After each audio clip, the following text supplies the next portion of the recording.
ನಮಸ್ಕಾರ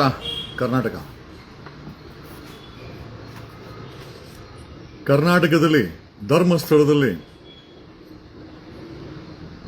ಅಸ್ಥಿ ಪಂಜರಗಳು ಮಾತಾಡುತ್ತಿವೆ. ನೋಡಿ,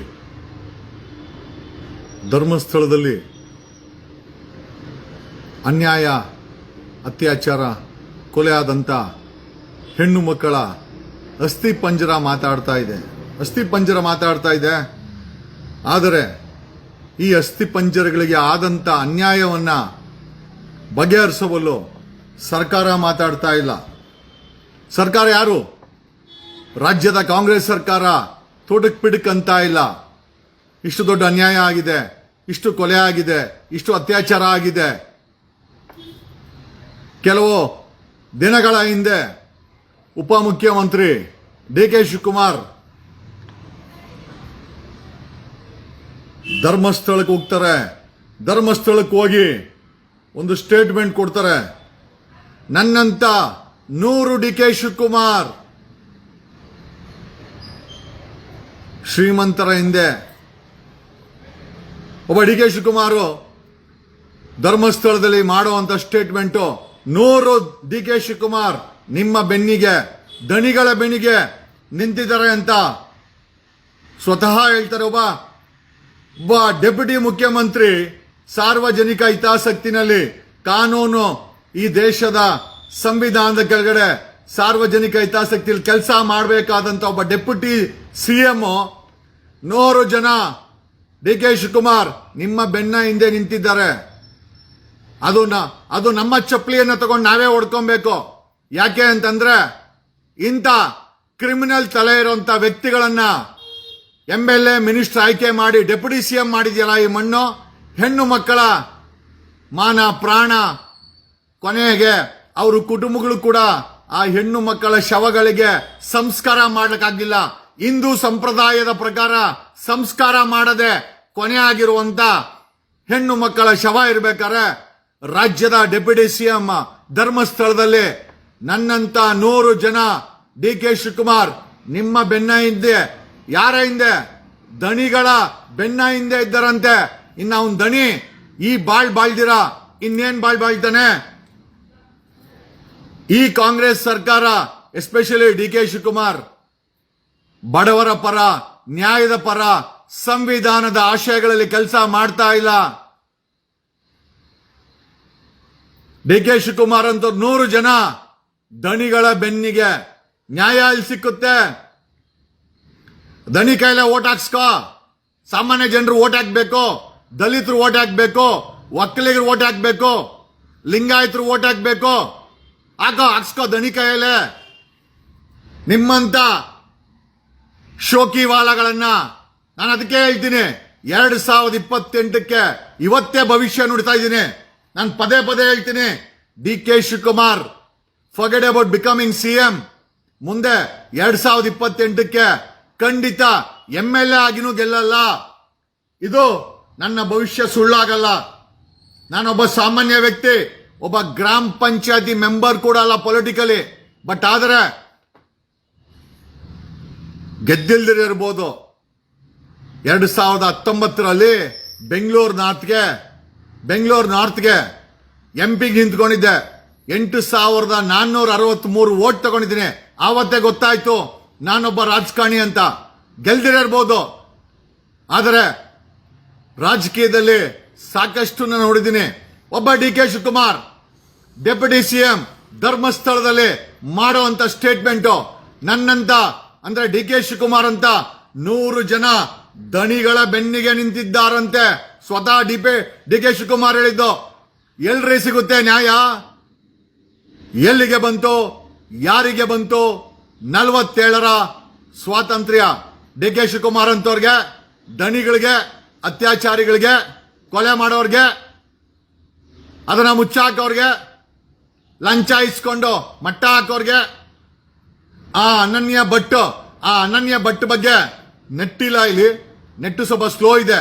ಅನನ್ಯ ಭಟ್ ಅವರ ತಾಯಿ ಪುನಃ ಸಿಬಿಐನಲ್ಲಿ ಕೆಲಸ ಮಾಡ್ತಾ ಇದ್ರು. ಅವ್ರ ಮಗಳು ಡಾಕ್ಟರ್ ಓದ್ತಾ ಇದ್ಲು. ಧರ್ಮಸ್ಥಳಕ್ಕೆ ವಿಸಿಟ್ ಕೊಡ್ತಾಳೆ. ಮಂಗಮಾಯ ಆ ಅನನ್ಯ ಭಟ್ ತಾಯಿ ವಿಚಾರ, she was working for A CBI. ಒಬ್ಬ ಸಿಬಿಐ ಕೆಲಸ ಮಾಡ್ತಾ ಇದ್ದಂತ ಅನನ್ಯ ಭಟ್ ಕಾಣೆ ಆಗ್ತಾಳೆ. ಒಬ್ಬ ಮೆಡಿಕಲ್ ಸ್ಟೂಡೆಂಟ್ 22 ವರ್ಷಗಳ ಹಿಂದೆ ಪೊಲೀಸ್ ಹತ್ರ ಹೋದ್ರೆ ಬೂಟಲ್ಲಿ ಹೊಡೆದು ಆಚೆ ಹಾಕ್ತಾರೆ ಎಮ್ಮನ್ನ. ಮಗಳು ಕಳೆದೋಗಿರ್ತಾಳೆ. ಮಗಳು ಡಾಕ್ಟರ್ ಓದ್ತಾ ಇರ್ತಾಳೆ. ನೋಡಕ್ಕೆ ಸುಂದರವಾಗಿ, ನೋಡಕ್ಕೆ ಚೆನ್ನಾಗಿ, ತೆಳ್ಳಗೆ ಬೆಳ್ಳಗೆ ಇರ್ತಾಳೆ. ಈ ರಕ್ತ ಪಿಕಾಸುರ ಕಣ್ಣುಗಳು ಆಕೆ ಮೇಲೆ ಬೀಳ್ತದೆ. ಆಕೆ ಬಾಡಿನೂ ಸಿಕ್ಕಿಲ್ಲ. ಇವತ್ತು ನಿಮ್ಮ ಧ್ವನಿಯಿಂದ ಅನನ್ಯ ಭಟ್ ತಾಯಿ ಮಂಗಳೂರು ಎಸ್ಪಿನ ಭೇಟಿ ಮಾಡಿದರೆ, ನನ್ನ ಮಗಳ ಅಸ್ಥಿ ಪಂಜರ ಆದ್ರೂ ಹುಡುಕೊಡಿ, ನಾವು ಹಿಂದೂ ಸಂಪ್ರದಾಯದ ಪ್ರಕಾರ ನಾವು ಆಕೆಯ ಮಣ್ಣನ್ನ ಮಾಡಬೇಕಾಗಿದೆ. ಮಂಗಳೂರು ಎಸ್ಪಿ ರಿಕ್ವಿಷನ್ ತಗೊಂಡಿದ್ದಾರೆ. ಕಾರಣ ಯಾಕೆ ಗೊತ್ತಾ? ಅಂದು ಪೊಲೀಸರಿಗೆ ಕೊಡಕ್ ಹೋದ್ರೆ ನೀನೇ ಮರ್ಡರ್ ಆಗ್ಬಿಡ್ತೀಯ. ಅನನ್ಯ ಭಟ್ ಅವರ ತಾಯಿಗೆ ಪೊಲೀಸರು ಹೇಳ್ರ ಮಾತು. ಎಂತ ಹಲ್ಕಟ್ಟು ಎಂಜಿಲ್ ಕಾಸ್ ತಿನ್ನೋ ಅಂತ ಪೊಲೀಸರು ಇದ್ದಾರೆ, ಲೆಕ್ಕ ಹಾಕೊಳ್ಳಿ. ಮಗಳನ್ನ ಕಳ್ಕೊಂಡು ಬೆಳ್ತಂಗಡಿ ಪೊಲೀಸರಿಗೆ 22 ವರ್ಷಗಳ ಹಿಂದೆ ಈ ಸಾವಿರಾರು ಹೆಣಗಳಲ್ಲಿ ಅನನ್ಯ ಭಟ್ ಅನ್ನೋ ಡಾಕ್ಟರ್ ಓದ್ತಾ ಇದ್ದಂತ ಹೆಣ್ಣು ಮಗಳು ಕೂಡ ಹೆಣವಾಗಿ ಮಣ್ಣಾಗಿದ್ದಾಳೆ. ಆ ಧರ್ಮಸ್ಥಳದಲ್ಲಿ ಹೆಣವಾಗಿ ಮಣ್ಣಾಗಿದ್ದಾಳೆ. ಆಕೆ ತಾಯಿ ಪೂನಾದಲ್ಲಿ ಸಿಬಿಐ ಕಚೇರಿನಲ್ಲಿ ಎಂಪ್ಲಾಯ್.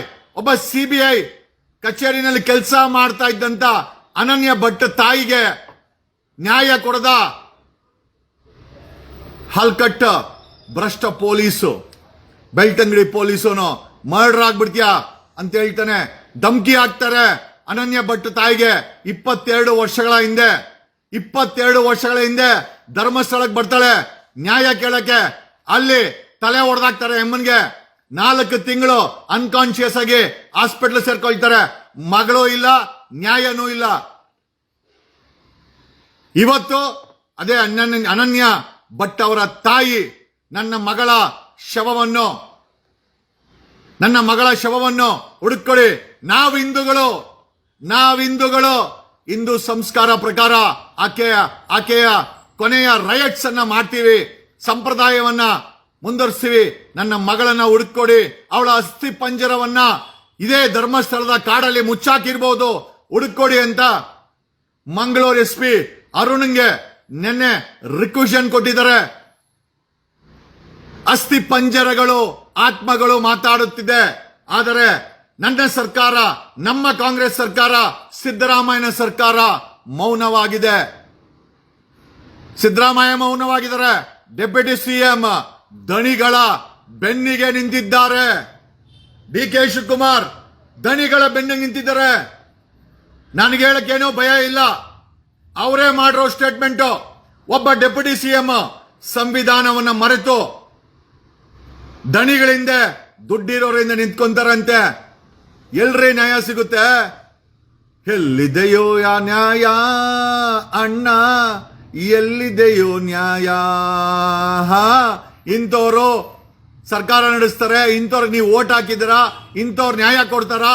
ಏನೋ ಇಲ್ಲ, ನ್ಯಾಯ ಇಲ್ಲ, ಬರೀ ಅನ್ಯಾಯ. ಒಬ್ಬ ಡಿ ಕೆ ಶಿವಕುಮಾರ್ ಅನನ್ಯ ಭಟ್ ಅವರ ತಾಯಿಯನ್ನ 22 ವರ್ಷಗಳ ಹಿಂದೆ ಒಬ್ಬ ಮೆಡಿಕಲ್ ಓದಿ ಡಾಕ್ಟರ್ ಆಗಿ ಸಮಾಜಕ್ಕೆ ಸೇವೆ ಮಾಡಬೇಕಾದಂತ ಅನನ್ಯ ಭಟ್ ಅನ್ನ ಇದೇ ರಾಕ್ಷಸರು, ಇದೇ ದಣಿಗಳ ಗ್ಯಾಂಗು ಕಿಡ್ನಾಪ್ ಮಾಡಿ, ರೇಪ್ ಮಾಡಿ ಊತಾಕಿದ್ದಾರೆ. ಆ ಎಮ್ಮ ಸಿಬಿಐ ಕಚೇರಿಯಲ್ಲಿ ಕೆಲಸ ಮಾಡ್ತಾ ಇದ್ಲು ಪೂನಾದಲ್ಲಿ. ನ್ಯಾಯ ಕೇಳಕ್ಕೆ ಧರ್ಮಸ್ಥಳಕ್ಕೆ ಹೋದ್ರೆ ಮುಸುಕುದಾರಿಗಳು ಆ ಎಮ್ಮನ್ ತಲೆನ ಹೊಡೆದಾಕಿ ಹಾಸ್ಪಿಟಲ್ ಬಿಸಾಕ್ತಾರೆ. 4 ತಿಂಗಳು ಅನ್ಕಾನ್ಶಿಯಸ್ ಆಗಿರ್ತಾಳೆ. ಮಗಳ ವಿಚಾರವನ್ನ ಹುಡ್ಕೋದ್ ಬಿಟ್ಬಿಡ್ತಾಳೆ. ಬೆಳ್ತಂಗಡಿ ಪೊಲೀಸರ್ಗೆ ಹೋಗ್ತಾಳೆ. ಆ ಬೋಳಿ ಮಕ್ಕಳು ನಿಮ್ಮನ್ನ ಬೂಟಲ್ಲಿ ಹೊಡಿಬೇಕಲ್ಲ, ಬೂಟಲ್ಲಿ ಹೊಡಿಬೇಕ ನಿಮ್ಮನ್ನ. ನಮ್ಮ ತೆರಿಗೆ ತಗೊಂಡು ಸಂಬಳ ಬರೋದು ನಮ್ಮ ತೆರಿಗೆಯಿಂದ. ಎಷ್ಟೋ ಅಹಂಕಾರ ನಿಮ್ಗೆ. ಕೊಲೆ ಆದ್ರೆ ಕಂಪ್ಲೇಂಟು ತಗೊಳಲ್ವಾ? ಅಷ್ಟು ಸೊಕ್ಕ ನಿಮಗೆ. ಅಷ್ಟು ಅವ್ರ ದಣಿಗಳ ಎಂಜಿಲ್ ಕಾಸು ತಿಂತೀರೇನ್ರೋ? ನಿಮ್ಮ ಬಾಯಲ್ಲಿ ಹುಳ ಬೀಳ್ತದೆ, ನಿಮ್ಮ ಬಾಡಿಯಲ್ಲಿ ಹುಳ ಬೀಳ್ತದೆ. ಎಷ್ಟೋ ಸೊಕ್ಕೋ ನಿಮ್ಗೆ. 22 ವರ್ಷಗಳ ಹಿಂದೆ ಆ ಅನನ್ಯ ಭಟ್ ತಾಯಿ ಬೆಳ್ತಂಗಡಿ ಪೊಲೀಸ್ ಅವ್ರಿಗೆ ಹೋಗಿ ಕಂಪ್ಲೇಂಟ್ ಕೊಡೋಕೊರ್ರೆ, ಏಯ್ ಮರ್ಡರ್ ಆಗ್ಬಿಡ್ತೀಯಾ, ನಿನ್ನ ಮಗಳು ಸಿಗಲ್ಲ, ಅವಳ ಬಾಡಿನೂ ಸಿಗಲ್ಲ, ಊತಾಕವ್ರೆ ಹೋಗು. ಓಪನ್ ಆಗಿ ಪೊಲೀಸರು ಹೇಳ್ತಾರೆ. ಯಾವ ಮಟ್ಟಕ್ಕೆ ಬಕೀಟ್ ಹಿಡಿಯೋ ಲೋಫರ್ಸ್ ಇವರು. ಪೊಲೀಸಾ ಲೋಫರ್ಸಾ?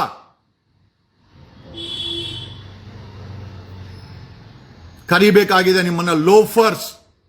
V don't mind calling you loafers. ನಮ್ಮ ತೆರಿಗೆ ಹಣದಿಂದ ನಿಮ್ಮ ಸಂಬಳ ಬರ್ತದಲ್ಲೇ. ಏ ಬೇಕ್ ಆಫ್ ಇಡಿಯಟ್, ಎಷ್ಟೋ ಎಂಜಲ್ ಕಾಸು ತಿಂತೀರಾ ನೀವು. ಆಕೆ ಎಲ್ಲಿ ಕೆಲಸ ಮಾಡ್ತಾಳೆ ಗೊತ್ತೇನೋ? ಏಯ್ ನಿಮ್ಮನ್ನ ಎತ್ತಿ ಹೊರಡೆ ಹಾಕ್ಸ್ಬೋದಾಗಿತ್ತು, ಆದ್ರೆ ಆ ಅನನ್ಯ ಭಟ್ ತಾಯಿ ತಲೆ ಹೊಡೆದಾಕ್ತಾರೆ. 4 ತಿಂಗಳು ಹಾಸ್ಪಿಟ್ಲ್ ಸೇರ್ಕೊಂತಾಳೆ, ಸಾಯೋ ಸ್ಥಿತಿದಾಳೆ. ಇವತ್ತು ಸಾಯೋ ಸ್ಥಿತಿಲಿದ್ದಾಳೆ. 22 ವರ್ಷ ಆಯ್ತು ಆಕೆಯ ಡಾಕ್ಟರ್ ಮಗಳು ಕಾಣೆಯಾಗಿ. ಸುಂದರವಾಗಿದ್ದಿದ್ದೆ ತಪ್ಪ? ಧರ್ಮಸ್ಥಳಕ್ಕೆ ಭೇಟಿ ಕೊಟ್ಟಿದ್ದೆ ತಪ್ಪ? ಸುಂದರವಾಗಿ ಹೆಣ್ಮಕ್ಳು ಹುಟ್ಟದೆ ಶಾಪನ? ಅಸ್ಥಿ ಪಂಜರಗಳು ಮಾತಾಡುತ್ತಿವೆ. ಸರ್ಕಾರ, ಸಿದ್ದರಾಮಯ್ಯನ ಸರ್ಕಾರ, ಡಿ ಕೆ ಶಿವಕುಮಾರ್ ಸರ್ಕಾರ ಮೌನವಾಗಿದೆ. ಬೀಟ್ ಕರಿತಾ ಅವರಂತೆ ಡಿ ಕೆ ಶಿವಕುಮಾರ್ ಅವರೇ. ನನಗೆ ಯಾರೋ ಹೇಳಿದ್ದು ಸರ್ಕಾರಕ್ಕೆ ಬ್ರೋಕರ್ಗಳು, ನಾನು ನಿಮಗೆ ಕೇಳ್ತೀನಿ, ನನಗೆ ಕೇಳಕ್ಕೇನು ಸಮಸ್ಯೆ ಇಲ್ಲ. ಸರ್ಕಾರದಲ್ಲಿ ಬ್ರೋಕರ್ಗಳು ಸರ್ಕಾರಕ್ಕೆ ಬಂದು 500 ಕೋಟಿ ಮುಟ್ಟಬೇಡಿ, 1000 ಕೋಟಿ ಆ ಕೇಸ್ ಬಗ್ಗೆ ತಲೆ ಕೆಡಿಸ್ಕೊಂಬೇಡಿ, 1500 ಕೋಟಿ ತಲೆ ಕೆಡಿಸ್ಕೊಂಬೇಡಿ, 2000 ಕೋಟಿ ಇವತ್ತು ಯಾರೋ ಹೇಳಿದ್ರು 2500 ಕೋಟಿ ಕೊಡ್ತಾರಂತೆ ಆ ಕೇಸನ್ನು ಮುಟ್ಬೇಡಿ ಅಂತ. ಅದಕ್ಕೆ ಸರ್ಕಾರ ಮೌನ ಇದೆ. ಅದಕ್ಕೆ ಎಕ್ಸಾಮಿನೇಷನ್ ಬಾಡಿಗಳನ್ನ ತೆಗಿತಾ ಇಲ್ಲ. ಅದಕ್ಕೆ SIT ಫಾರ್ಮ್ ಮಾಡ್ತಾ ಇಲ್ಲ. 2500 ಕೋಟಿ ಇಸ್ಕೊಂಡು ಆರಾಮಾಗಿದ್ದಾರೆ ಸರ್ಕಾರದವರು, ಭ್ರಷ್ಟರು ಅಂತ ಹೇಳಿದ್ರು. ನನಗೆ ಗೊತ್ತಿಲ್ಲ ನಿಜನ ಸುಳ್ಳು. 2500 ಕೋಟಿ ದಣಿಗಳು ಕೊಟ್ಟವರಂತೆ, ಈಸ್ಕೊಂಡು ಸರ್ಕಾರ ಮೌನವಾಗಿದೆ. ಪರವಾಗಿಲ್ಲ, ನಾವಿದನ್ನ CBIಗೆ ಬರಿತೀವಿ. Doctor Adam, doctor Rashmi Soujanya ಕೇಸಲ್ಲಿ CBIನೇ ಪತ್ರ ಬರೆದಿದೆ. ಇಡಿಯಟ್ಸ್ ಅವ್ರನ್ನ ಅಕ್ರಮ ಮಾಡಿದ್ದಾರೆ, ಕೊಲೆಗಾರರಿಗೆ ಹೆಲ್ಪ್ ಮಾಡಿದ್ದಾರೆ. ಡಾಕ್ಟರ್ ಆಡಮ್, ಡಾಕ್ಟರ್ ರಶ್ಮಿ ಅಂತ CBI ಮಾನಿಟರ್ ಮಾಡಿದೆ. ನೀವೇನ್ ಅನ್ಕೊಂಡಿದ್ದೀರಾ? ಈ ಕೇಸ್ಗಳನ್ನ CBI ಮಾನಿಟರ್ ಮಾಡ್ತಾ ಇಲ್ಲ ಅಂತನಾ? ಖಂಡಿತ ಮಾನಿಟರ್ ಮಾಡ್ತಾ ಇದೆ, ಮಾಡಿಸ್ತಾ ಇದ್ದೀವಿ. You can't play around with the crime of a mafia. ಒಂದು ಮಾಫಿಯಾ ಇದು. What you think? ನೀವೆಲ್ಲ ಅಷ್ಟು ಈಸಿಯಾಗಿ ಪ್ರೊಟೆಕ್ಷನ್ ಕೊಡ್ಬೋದ ಅವ್ರಿಗೆ ಅಂತ? ಖಂಡಿತ ಇಲ್ಲ. ನಿಮ್ಮ ಮೌನ ನಿಮ್ಮಕ್ಕೆ ಹಳ್ಳಕ್ಕೆ ತಳ್ಳುತ್ತೆ. ಡಿ ಕೆ ಶಿವಕುಮಾರ್ ಅವರೇ, ಸಿದ್ದರಾಮಯ್ಯನವರೇ, ನೀವು ಈ ಸರಣಿ ಕೊಲೆ, ಧರ್ಮಸ್ಥಳದಲ್ಲಿ ಸುತ್ತಮುತ್ತ ನಡೆದಂತ ಈ ಸರಣಿ ಕೊಲೆನಲ್ಲಿ ನಿಮ್ಮ ಮೌನ ನಿಮಗೆ ಒಂದು ದಿವಸ ಕಾನೂನಾತ್ಮಕವಾಗಿ ಹಳ್ಳ ತೋಡ್ತದೆ. You will fall into the pit. ನಿಂತ್ಕೊಳ್ಳಿ ಡಿ ಕೆ ಶಿವಕುಮಾರ್, ನಿಂತ್ಕೊಳ್ರಿ. ನನ್ನ ಡಿ ಕೆ ಶಿವಕುಮಾರ್ ಅಂತ 100 ಜನ ದಣಿಗಳ ಬೆನ್ನಿಗೆ ನಿಂತ್ಕೊಂತಾರಂತೆ. ಸ್ವತಃ ಡಿ ಕೆ ಶಿವಕುಮಾರ್ ಮಾಡಿದಂತ ಸ್ಟೇಟ್ಮೆಂಟ್. ಅದಕ್ಕೇನಪ್ಪ, ನೀನು ಖಂಡಿತ CM ಆಗಲ್ಲ. ಶಾಪ, ಆ ಆತ್ಮಗಳ ಶಾಪ, ಆ ಅಸ್ಥಿ ಪಂಜರಗಳ ಶಾಪ, ಆ ಮನೆಯವರ ಶಾಪ ನಿಮ್ಮಂತವ್ರಿಗೆ. ಕಾನೂನೇನು ಮಾಡಕ್ಕಾಗ್ದಿರ್ಬೋದು, ನೀವು ಒಳ್ಳೆ ಪೊಸಿಷನ್ ಅಲ್ಲಿ ಇರ್ಬೋದು. ಶಾಪಕ್ಕೆ ಫಿಲ್ಟರ್ ಇಲ್ಲ, ಶಾಪಕ್ಕೆ ಗೇಟ್ ಇಲ್ಲ, ಶಾಪನ ತಡಿಯಕ್ಕಾಗಲ್ಲ.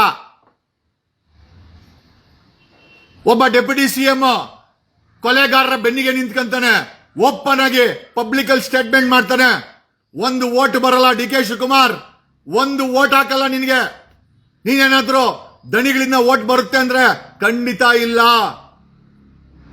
ಹೋಗಲ್ ಧರ್ಮಸ್ಥಳಕ್ಕೆ, ದಣಿಗಳ ಹೆಸರು ಹೇಳೋ, 1 ವೋಟ್ ಬೀಳಲ್ಲ. ಆ ಮಟ್ಟಿಗೆ ರಾಜಕೀಯವಾಗಿ ನಿರ್ಣಾಮ ಆಗಿದ್ದಾರೆ. ಆಮೇಲೆ ಇನ್ನೊಂದು ವಿಚಾರ ಹೇಳಲೇಬೇಕು. ಈ ಕಂಪ್ಲೇನೆಂಟ್ ಇದನ್ನಲ್ಲ, ಭೀಮಾ ಸೋ ಕಾಲ್ಡ್ ಪೊಲೀಸ್ ಅವರು ಕೊಟ್ಟಿರುವಂತ ಹೆಸರು ಭೀಮಾ ಅಂತ. ಅವನ ನಿಜವಾದಂತ ಹೆಸರು ಚಿನ್ನಪ್ಪ. ಈಗ ಭೀಮಾ ಅಂತ ಯಾರು ಕಂಪ್ಲೇಂಟ್ ಕೊಟ್ಟಿದ್ದಾನೆ, ಪೊಲೀಸರು ಗೌಪ್ಯತೆ ಕಾಪಾಡಕ್ಕೆ ಕೊಟ್ಟಿರುವಂತ ಒಂದು ಹೆಸರು. ಅವನ ನಿಜವಾದ ಹೆಸರು ಚಿನ್ನಪ್ಪ. 19ನೇ ವಯಸ್ಸಲ್ಲಿ ಧರ್ಮಸ್ಥಳಕ್ಕೆ ಬರ್ತಾನೆ. ಅವ್ರ ಅಣ್ಣ ಕಲಾಲಿ ಅಂತ ಈಗ ಅವನು ಧರ್ಮಸ್ಥಳದಲ್ಲಿ ಕೆಲಸ ಬಿಟ್ಟು ಉಜಿರೆನಲ್ಲಿ ಕೆಲಸ ಮಾಡ್ತಾ ಇದ್ದಾನೆ. ಅವ್ರ ಅಣ್ಣನೇನೆ ಚಿನ್ನಪ್ಪನ, ಯಾರು ಈ ಕಂಪ್ಲೇಂಟ್ ಇದನ್ನಲ್ಲ ಅವನ ಹೆಸರು ಚಿನ್ನಪ್ಪ. ಪೊಲೀಸರು ಗೊತ್ತಿಲ್ಲ ಏನಕ್ಕೆ ಸುಳ್ಳು ಹೆಸರು ಹೇಳಿದ್ರು ಅಂತ, ಬಟ್ ನಮಗಿರೋ ಮಾಹಿತಿ ಪ್ರಕಾರ, ಪೊಲೀಸ್ ಇನ್ಫಾರ್ಮೇಶನ್ ಪ್ರಕಾರ, ಪೊಲೀಸ್ ಇಲಾಖೆಯವರೇ ಕೊಟ್ಟಿದ್ದು ನನಗೆ, ಬೇರೆ ಯಾರೂ ಅಲ್ಲ. ಅವನ ನಿಜವಾದ ಹೆಸರು ಭೀಮಾ ಅಲ್ಲ, ಚಿನ್ನಪ್ಪ. ಅವನಿಗೆ 19ನೇ ವಯಸ್ಸಿಗೆ ಧರ್ಮಸ್ಥಳಕ್ಕೆ ಬರ್ತಾನೆ. ನೇತ್ರಾವತಿ ಅಂತ ಪೌರ ಕಾರ್ಮಿಕನ ಕೆಲಸ, ಕಸ ಗುಡಿಸೋ ಕೆಲಸ. ಮೊದಲ ಸಮಯದಲ್ಲಿ ಹೆಣಗಳು ಬೀಳ್ತಾ ಇದ್ರೆ ಏನೋ ಒಂದೆರಡು ಬೀಳ್ತಾ ಇದೆ ಅಂತೇಳಿ ಅವನು ಊತ ಹಾಕಿದ್ದಾನೆ, ಇಲ್ಲ ಅಂತ ಹೇಳ್ತಾ ಇಲ್ಲ. ಆಮೇಲೆ ಗೊತ್ತಾಗುತ್ತೆ ದಣಿಗಳ ನಿಜವಾದ ಬಣ್ಣ. ಒಂದು ಹೆಣ ಊತ ಹಾಕಿದ್ರೆ, ಹೆಣ ಊತ ಹಾಕಿದ್ಕೆ ಬಕ್ಷಿಸ್ ಎಷ್ಟು ಗೊತ್ತಾ? 50 ರೂಪಾಯಿ. ಒಂದು ಹೆಣ ಊತ ಹಾಕಿದ್ರೆ ಚಿನ್ನಪ್ಪ ಅಲಿಯಾಸ್ ಪೊಲೀಸರು ಕೊಟ್ಟಿರೋ ಭೀಮಾ ಅನ್ನೋ ವ್ಯಕ್ತಿಗೆ ದಣಿಗಳು ಕೊಡ್ತಾ ಇದ್ದಂತ ಬಕ್ಷಿಸು 50 ರೂಪಾಯಿ. 50 ರೂಪಾಯಿಗೋಸ್ಕರ ಹೆಣ ಊತ ಹಾಕವನೆ ಚಿನ್ನಪ್ಪ ಅಲಿಯಾಸ್ ಭೀಮಾ. ಈಗ ಕಂಪ್ಲೇಂಟ್ ಕೊಟ್ಟರವನ ಹೆಸರು ಚಿನ್ನಪ್ಪ ಅಲಿಯಾಸ್ ಭೀಮಾ. ಅದು ಪೊಲೀಸರು ಕೊಟ್ಟರೆ ಹೆಸರು. 19ನೇ ವಯಸ್ಸಲ್ಲಿ ಧರ್ಮಸ್ಥಳಕ್ಕೆ ಬರ್ತಾನೆ, ಪೌರ ಕಾರ್ಮಿಕ ಕೆಲಸ ಮಾಡ್ತಾನೆ. ಸಾವಿರಾರು ಹೆಣಗಳನ್ನ ಊತ ಹಾಕಿದ್ದಾನೆ. ಪ್ರತಿ ಬಾರಿ ಹೆಣ ಊತಾದಾಗ ಬಕ್ಷಿಸು ದಣಿಯವ್ರು ಕೊಡ್ತಾ ಇದ್ದಿದ್ದು 50 ರೂಪಾಯಿ. 50 ರೂಪಾಯಿಗೆ ಹೆಣ ಊತ ಹಾಕವನೆ. ಅವನು ಮೊದಲನೇ ಹೆಂಡತಿ ಇವನ್ ಕಂಡ್ರೆ ಇಷ್ಟ ಇರಲ್ಲ, ಬಿಟ್ಟು ಹೋಗ್ತಾಳೆ. ತದನಂತರ ಎರಡನೇ ಮದ್ವೆ ಆಗ್ತಾನೆ. 2 ಮಕ್ಕಳು. 2014ವರೆಗೂ ಕೆಲಸ ಮಾಡಿ 2014ಕ್ಕೆ ಸಂಬಳ ಕೇಳ್ತಾನೆ. ನಾನು ಸೆಟ್ಲ್ಮೆಂಟ್ ಮಾಡಿ ನಾನು ಹೊಟ್ಟೋಗ್ತೀನಿ, ನನ್ನ ಕೈಯಲ್ಲಿ ಹೆಣ ಉಳಕ್ ಆಗಲ್ಲ ಅಂತ. ಆಗ ಇವರು 3.5 ಲಕ್ಷ ಪೆಂಡಿಂಗ್ ಇರ್ತದೆ, ಕೊಡಲ್ಲ. 50,000 ರೂಪಾಯಿ ಕೊಡ್ತಾರೆ. ಬೆಳ್ತಂಗಡಿ ಪೊಲೀಸ್ ಅಲ್ಲಿ ಅನ್ಕೊಂತೀನಿ. ಬೆಳ್ತಂಗಡಿನೋ ಧರ್ಮಸ್ಥಳ ಇಲ್ಲ, ಬೆಳ್ತಂಗಡಿ ಪೊಲೀಸಲ್ಲಿ ಇವನಿಗೆ NOC ಕೊಟ್ಟು 50,000 ರೂಪಾಯಿ ಕಾಸು ಕೊಟ್ಟು ಓಡಿಸ್ತಾರೆ. ಇವನು ಓಡೋಗ್ತಾನೆ. 2014ರಲ್ಲಿ ಓಡೋದನು 2025ಕ್ಕೆ ಪ್ರತ್ಯಕ್ಷ ಆಗಿ ಬಂದು ಇಷ್ಟು ಸಾವಿರಾರು ಹೆಣ್ಣು ಮಕ್ಕಳ, ಮೋಸ್ಟ್ ಆಫ್ ದೆಮ್ ಹೆಣಗಳು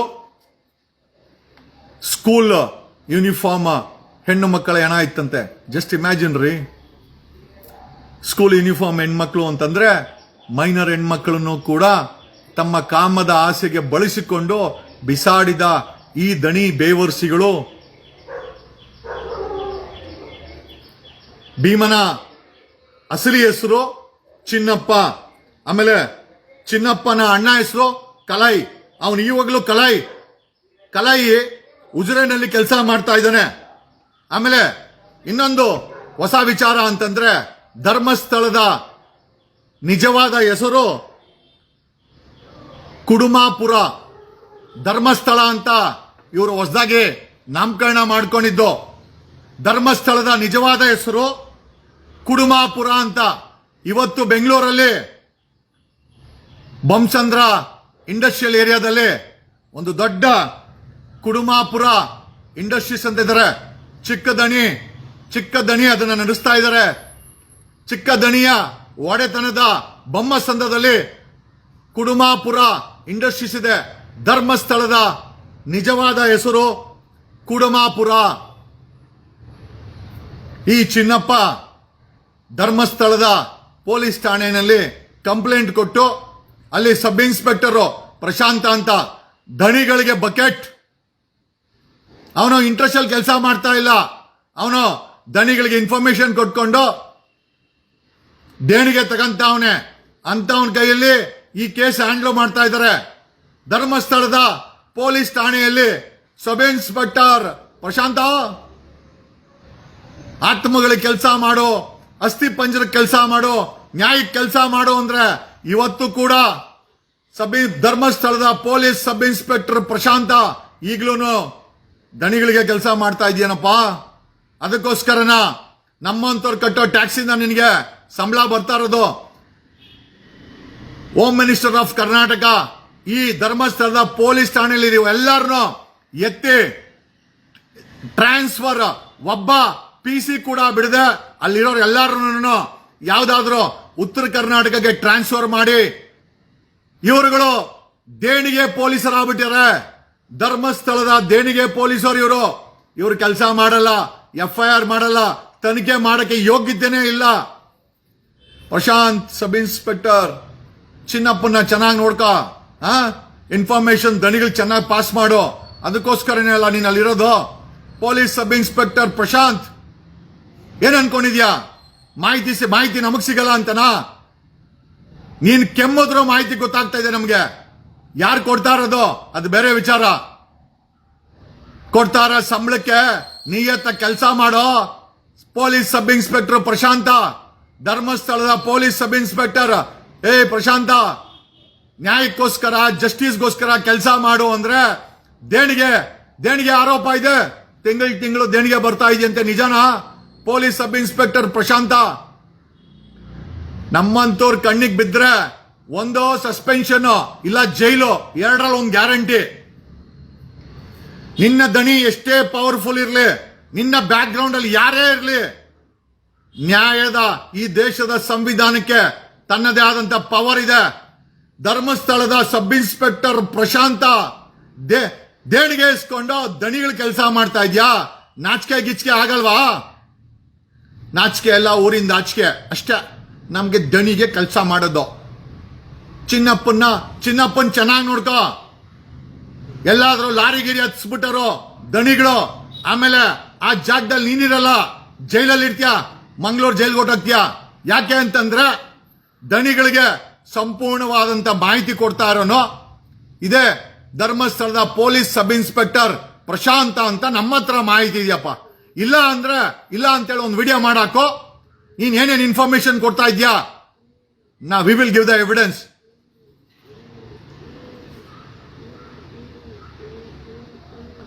ಧರ್ಮಸ್ಥಳದ ನಿಜವಾದ ಹೆಸರು ಕುಡುಮಾಪುರ, ಚಿಕ್ಕದಣಿದು, ಬೆಂಗಳೂರಲ್ಲಿ ಆನೇಕಲ್ ಬಂಸಂದ್ರ ಇಂಡಸ್ಟ್ರಿಯಲ್ ಎಸ್ಟೇಟ್ ಅಲ್ಲಿ ಕುಡುಮಾಪುರ ಇಂಡಸ್ಟ್ರೀಸು ಚಿಕ್ಕದಣಿ ಅವ್ರದ್ದು. ಆಮೇಲೆ ಬರೀ ಬೆಂಗಳೂರಲ್ಲೇ ಅಲ್ರಿ, ವಿಜಯ ಮಲ್ಯ ರಸ್ತೆನಲ್ಲಿ UB ಸಿಟಿ ಹತ್ರ 1 ಎಕರೆಗೂ ದೊಡ್ಡ ಕಾಂಪೌಂಡೆಡ್, ಕಡಿಮೆ ಅಂದ್ರು 500 ಕೋಟಿ ಬೆಲೆ ಬಾಳೋ ಬಂಗ್ಲೆ ಇದೆ ಅವ್ರದ್ದು. ಅಲ್ಲ, ಬರೀ ವಿಜಯ ಮಲ್ಯ ಧರ್ಮಸ್ಥಳದಲ್ಲಿ ಪ್ರಾಪರ್ಟಿ ಇಲ್ಲ.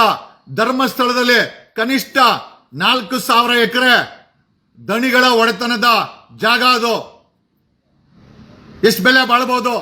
ಯಾಕೆ DK ಶಿವಕುಮಾರ್ ಬೆನ್ನು ನಿಂತವ್ರೆ ಅಂತಂದ್ರೆ ಅವ್ರ ಹತ್ರ ಕಂತೆ ದುಡ್ಡಿದೆ, 1,000 ಎಕರೆ ಪ್ರಾಪರ್ಟಿ ಇದೆ. ಎಲ್ಲ ಪ್ರಾಪರ್ಟಿಗೂ ಒಳ್ಳೆ ಸಂಪಾದನೆ ಆಗುತ್ತೆ. ದೇವಸ್ಥಾನ ಕಟ್ಟಿದ್ರು ದುಡ್ಡು, ಪೆಟ್ರೋಲ್ ಬಂಕ್ ಕಟ್ಟಿರೋದು ದುಡ್ಡು, ಮೆಡಿಕಲ್ ಕಾಲೇಜ್ ಕಟ್ಟಿರೋದು ದುಡ್ಡು, ಟಾಯ್ಲೆಟ್ ಕಟ್ಟಿರೋದು ದುಡ್ಡು, ರೋಡ್ ಹಾಕಿರೋ ದುಡ್ಡು, ಕಾಡಲ್ಲೂ ದುಡ್ಡು, ನಾಡಲ್ಲೂ ದುಡ್ಡು. ಡು ಯು ನೋ ದಣಿಗಳ ಆಸ್ತಿ ಎಷ್ಟಿರ್ಬೋದು? ಯಾರಿಗಾರ ಅಂದಾಜಿದ್ಯಾ? Any guess? ದಣಿಗಳ ಆಸ್ತಿ DK ಶಿವಕುಮಾರ್ ಅಂತವರು ದಣಿಗಳ ಜೊತೆ ನಿಂತ್ಕಂತಾರಲ್ಲ, ಯಾಕೆ ನಿಂತ್ಕಂತಾರೆ? ದಣಿಗಳ ಆರ್ಥಿಕ ಬಲ ಏನು? ಯಾರಿಗಾರ ಒಂದು ಗೆಸ್ ಇದೆಯಾ? Any guess? ಎಷ್ಟು ಲಕ್ಷ ಕೋಟಿ ಇರ್ಬೋದು ಅವ್ರ ಹತ್ರ? ಕರ್ನಾಟಕದಲ್ಲಿ ಎವ್ರಿ 10 ಕಿಲೋಮೀಟರ್ಸ್, ಪ್ರತಿ 10 ಕಿಲೋಮೀಟರ್ ಅಲ್ಲಿ ದಣಿಗಳ ಆಸ್ತಿ ಇದೆ. ಪೆಟ್ರೋಲ್ ಬಂಕ್ ಇದೆ, ಕಾಲೇಜ್ ಇದೆ, ಲಾಡ್ಜ್ ಇದೆ. ಪ್ರತಿ 10 ಕಿಲೋಮೀಟರ್ ಸಂಪಾದನೆ ಮಾಡೋ, ಬಾಡಿಗೆ ಮಾಡೋ, ಹಣ ಬರೋ, ಪ್ರತಿ ತಿಂಗಳು ಆಮದಾನಿ ಬರೋ ದಣಿಗಳ ಪ್ರಾಪರ್ಟಿ ಇದೆ. ಎವ್ರಿ 10 ಕಿಲೋಮೀಟರ್ಸ್ ಇನ್ನ ಕರ್ನಾಟಕ ದಣಿಗಳ ಆಸ್ತಿ ಇದೆ. ದಣಿಗಳಿಗೆ ಪ್ರತಿ ತಿಂಗಳು ಆ ಆಸ್ತಿಗಳಿಂದ 100 ಕೋಟಿ ಹಣ ಬರ್ತದೆ. ಹುಂಡಿಗೆ 100 ಕೋಟಿ ಹಣ ಬೀಳ್ತದೆ. ಮೆಡಿಕಲ್ ಕಾಲೇಜ್ 100 ಕೋಟಿ, ಇಂಜಿನಿಯರಿಂಗ್ ಕಾಲೇಜ್ 100 ಕೋಟಿ, ಎಜುಕೇಶನ್ ಇನ್ಸ್ಟಿಟ್ಯೂಟ್ 100 ಕೋಟಿ.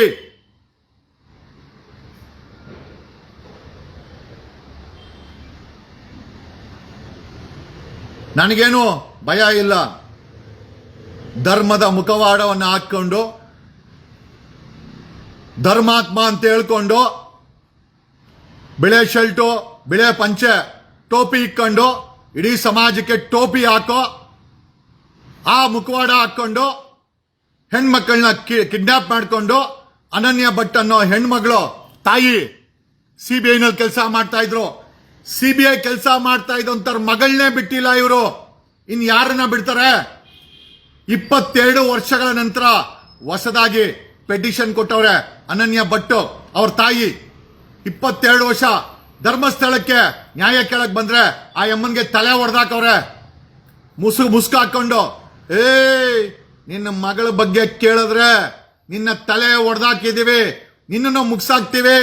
ಒಬ್ಬ ಸಿಬಿಐನಲ್ಲಿ ಕೆಲಸ ಮಾಡೋ ಅನನ್ಯ ಭಟ್ ಮಗಳನ್ನ ಡಾಕ್ಟರ್ ಓದ್ತಾ ಇದ್ದಂತ ಮಗಳನ್ನ ಹುಡ್ಕೊಂಬಂದ್ರೆ ಮುಸುಕುದಾರಿಗಳು ತಲೆ ಹೊಡೆದಾಕ್ತಾರೆ. 22 ವರ್ಷಗಳ ಹಿಂದೆ 4 ತಿಂಗಳು ಕೋಮಾ. 22 ವರ್ಷಗಳ ನಂತರ ಆ ಅಮ್ಮ ಧೈರ್ಯ ಮಾಡಿ ಇವತ್ತು SP ಕಂಪ್ಲೇಂಟ್ ಕೊಟ್ಟಿದ್ದಾಳೆ. ನನ್ನ ಮಗಳ ಅಸ್ಥಿ ಪಂಜರ ಕೊಡಿ, ನನ್ನ ಮಗಳ ಬಾಡಿ ಹುಡ್ಕೊಡಿ, ನಾವ್ ಹಿಂದೂಗಳು, ನಾವು ಅವಳಿಗೆ ಅಂತ್ಯ ಸಂಸ್ಕಾರ ಮಾಡಬೇಕು. ಏನ್ ತಪ್ಪಿದೆ? ಬಾಂಗ್ಲಾದೇಶ ಹಿಂದೂಗಳ ಬಗ್ಗೆ ಬಾಯಿ ಬಡ್ಕೊಂತಾರೆ, ಪಾಕಿಸ್ತಾನದಲ್ಲಿರೋ ಹಿಂದೂಗಳ ಬಗ್ಗೆ ಸಾರಿ ನೆಟ್ವರ್ಕ್ ಇಶ್ಯೂ ಆಯ್ತು, ಹಾಗಾಗಿ ಡಿಸ್ಕನೆಕ್ಟ್ ಆಯ್ತು.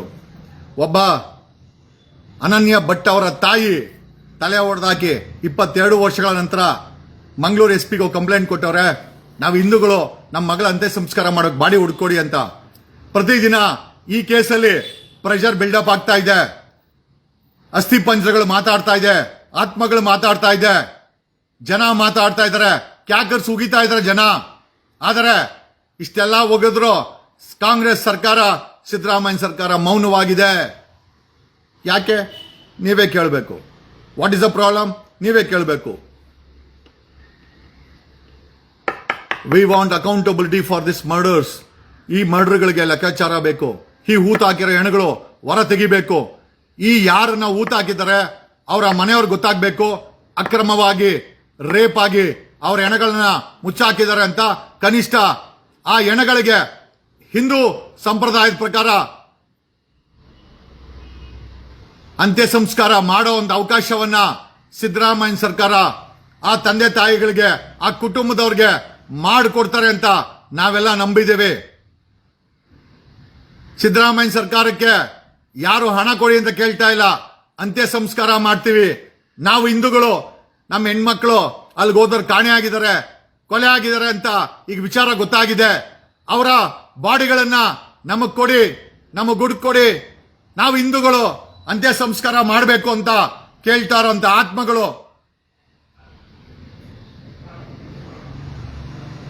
ಏನೋ ಈ ಎಲ್ಲಾ ವಿಚಾರಗಳನ್ನು ತಿಳಿಸುತ್ತಾ ಆಮೇಲೆ ಯಾಕೆ ಈ ದಣಿಗಳನ್ನ ಸರ್ಕಾರ ಯಾಕೆ ಭಯ ಬೀಳುತ್ತೆ ಅಂತಂದ್ರೆ, ಈ ದಣಿಗಳ ಬರೀ ಇರುವಂತ ಆಸ್ತಿ ಕರ್ನಾಟಕದ ಪ್ರತಿ 10 ಕಿಲೋಮೀಟರ್ ಅಲ್ಲಿ ಇವ್ರ ಆಸ್ತಿ ಇದೆ. ಎವ್ರಿ 10 ಕಿಲೋಮೀಟರ್ಸ್ ದಣಿಗಳ ಆಸ್ತಿ ಇದೆ. ಪ್ರತಿ ತಿಂಗಳು ಆಮದಾನಿ ಬರುತ್ತೆ. ಲಕ್ಷಾಂತರ ರೂಪಾಯಿ, ಕೋಟ್ಯಾಂತರ ರೂಪಾಯಿ, ಸಾವಿರಾರು ಕೋಟಿ ಆಮದಾನಿ ಇದೆ. ಆಮೇಲೆ ದಣಿಗಳದು ಅಕ್ರಮವಾಗಿ ಬಡ್ಡಿ ದಂಧೆ ಇದೆ. ಹೊಟ್ಟೆ ತುಂಬಲ್ಲ ಇವ್ರಿಗೆ. ಬಾಡಿಗೆ ಬರ್ತದೆ, ಉಂಡಿ ಬೀಳ್ತದೆ ದೇವಸ್ಥಾನದಲ್ಲಿ, medical college, engineering college, institute, schools, colleges, industries ಎಲ್ಲ ಇದೆ. ಸಾವಿರಾರು ಕೋಟಿ. Can you just believe? ಇವರ ಒಟ್ಟು ಅಂದಾಜು ಆಸ್ತಿ, ದಣಿಗಳ ಅಂದಾಜು ಆಸ್ತಿ ಎಷ್ಟಿರ್ಬೋದು? Any guess? ಒಂದು ಗೆಸ್ ಮಾಡಿ, ನಂಬರ್ ಹಾಕಿ. ದಣಿಗಳ ಆಸ್ತಿ ಒಂದು ಅಂದಾಜಿನ ಪ್ರಕಾರ ಭಾರತದ 1 ವರ್ಷದ ಬಜೆಟ್ ಇದೆಯಲ್ಲ, 1 ವರ್ಷದ ಬಜೆಟ್ 35 ಲಕ್ಷ ಕೋಟಿ. 35 ಲಕ್ಷ ಕೋಟಿಗೂ ಅಧಿಕ ಆಸ್ತಿ ಈ ದಣಿಗಳ ಬಳಿ ಇದೆ. 3-4 ತಲೆಮಾರುಗಳು ಇವರು ಸಂಪಾದನೆ ಮಾಡಿರುವಂತ ಹಣದ ಮೊತ್ತ ಕೇವಲ 3 ತಲೆಮಾರು. ಇವರ ಆಸ್ತಿ ಎವ್ರಿ 10 ಕಿಲೋಮೀಟರ್ಸ್ ದಣಿಗಳ ಆಸ್ತಿ. ಬಾಡಿಗೆ ಮನೆ, lodge, hotel, petrol bunk, gas station, hotel, industries, ಬಂಗ್ಲೆ, ಮನೆ. ಇಂಥ ಇಂಡಸ್ಟ್ರಿ ಇವ್ರು ಮಾಡಿಲ್ಲ ಅಂತಿಲ್ಲ. ಎಲ್ಲ ತಗೊಂಡೋಗಿ ನಿಮ್ ಮನೆ ದುಡ್ಡನ್ನು ತಗೊಂಡೋಗಿ ಅವ್ರ ಗುಂಡಿಗೆ ಹಾಕಿ ಇವತ್ತು ಸರಣಿ ಕಿಡ್ನಾಪು, ಸರಣಿ ರೇಪುಗಳು, ಸರಣಿ ಏನೋ ಈ ವಿಚಾರದಲ್ಲಿ ಅಸ್ಥಿ ಪಂಜರಗಳು ಮಾತಾಡ್ತಾ ಇದೆ. ಸರ್ಕಾರ ಮೌನವಾಗಿದೆ. ಇಷ್ಟೊತ್ತಿಗಾಗ್ಲೇ ಬೇರೆಯವರಾಗಿದ್ರೆ ಗುಂಡಾಕಿ ಪೊಲೀಸರು ಮುಗಿಸ್ಬಿಡ್ತಾ ಇದ್ರು. ಇವ್ರನ್ನ ಮುಟ್ಟಕ್ಕಾಗಲ್ಲ. ಯಾಕೆ ಅಂತಂದ್ರೆ ಆ ದೈತ್ಯಾಕಾರವಾಗಿ ಆರ್ಥಿಕವಾಗಿ ಬೆಳೆದು ನಿಂತಿದ್ದಾರೆ. ಡಿ ಕೆ ಶಿವಕುಮಾರ್ ಅಂತವರು ಬೈ ಡಿಫಾಲ್ಟ್ ಹೇಳಲೇಬೇಕು, ನಾವು ನಿಮ್ ಬೆನ್ನಿಗೆ ನಿಂತಿದ್ದೀವಿ ಅಂತ. ಇಲ್ಲ ಅಂದ್ರೆ ವರ್ಕೌಟ್ ಆಗಲ್ಲ. ಬಟ್ ಡಿ ಕೆ ಶಿವಕುಮಾರ್ ಅವರೇ, ನಿಮ್ಮ ಮನೆಯಲ್ಲೂ ಮಗಳಿದ್ದಾಳೆ, ನಿಮ್ಮ ಮನೆಯಲ್ಲೂ ಮಗಳಿದ್ದಾಳೆ. ಅಕಸ್ಮಾತ್ ನಮ್ಮ ಮನೆಯವ್ರಿಗೆ ಆ ಥರ ಆದ್ರೆ ನಾವು ಈ ಥರ ಸ್ಟೇಟ್ಮೆಂಟ್ ಮಾಡಕ್ ಸಾಧ್ಯನಾ? ನಮ್ಮ ಮಕ್ಕಳ ಜೊತೆ ಈ ರೀತಿ ಅನ್ಯಾಯ ನಡೆದ್ರೆ ನಾವುಗಳು ಈ ರೀತಿ ಸ್ಟೇಟ್ಮೆಂಟ್ ಮಾಡಕ್ ಸಾಧ್ಯನಾ? ನಮ್ ನೆಂಟ್ರು, ನಮಗ್ ಬೇಕಾದವರು ಈ ರೀತಿ ಅಲ್ಲಿ ಹೋಗಿ ಕಿಡ್ನಾಪ್ ಆಗಿ, ರೇಪ್ ಆಗಿ ಕಾಡಲ್ಲಿ ಮುಚ್ಚಾಕವ್ರೆ ಅಂತಂದ್ರೆ ಬ್ಲಡ್ ಬಾಯ್ಲ್ ಆಗಲ್ಲ ಡಿ ಕೆ ಶಿವಕುಮಾರ್ ಅವರೇ. ಅದಕ್ಕೋಸ್ಕರ ನಾನು ನಿಮ್ಗೆ ಹೇಳಿದ್ದು, you are unfit to be a politician, forget about become CM. 2028ಕ್ಕೆ ನೀವು ಆ ಇರೋ MLA ಪೋಸ್ಟ್ ಕೂಡ ಉಳಿಸ್ಕೊಳಲ್ಲ. ಇದು ನನ್ನ ಭವಿಷ್ಯ. ನಿಮ್ಮ 25 ವರ್ಷದ ರಾಜಕೀಯ ಭವಿಷ್ಯದಷ್ಟು ನನ್ನ ಅನುಭವ ಇಲ್ಲ. ಬಟ್ ಆದರೂ ನನ್ನ ಬಾಯಲ್ಲಿ ಮಾತು ಬರ್ತಾ ಇದೆ. 2028 ನೀವು ನಿಮ್ಮಂತವ್ರು ಬೆನ್ನಿಗೆ ನಿಂತ್ಕೊಂಬಾರ್ದು ಅಂತಾನೆ, ಈ ದಣಿಗಳ ಬೆನ್ನಿಗೆ ನಿಂತ್ಕೊಂಬಾರ್ದು ಅಂತಾನೆ 2028ಕ್ಕೆ ಆ MLA ಸ್ಥಾನವನ್ನ ಡಿ ಕೆ ಶಿವಕುಮಾರ್ ಗೆಲ್ಲಕ್ಕೆ ಸಾಧ್ಯ ಇಲ್ಲ. ಇದು ಆತ್ಮಗಳ ಶಾಪ, ನೊಂದ ವ್ಯಕ್ತಿಗಳ ಶಾಪ. ನಿಂತ್ಕೋ, ಸೋತ್ ಮೇಲೆ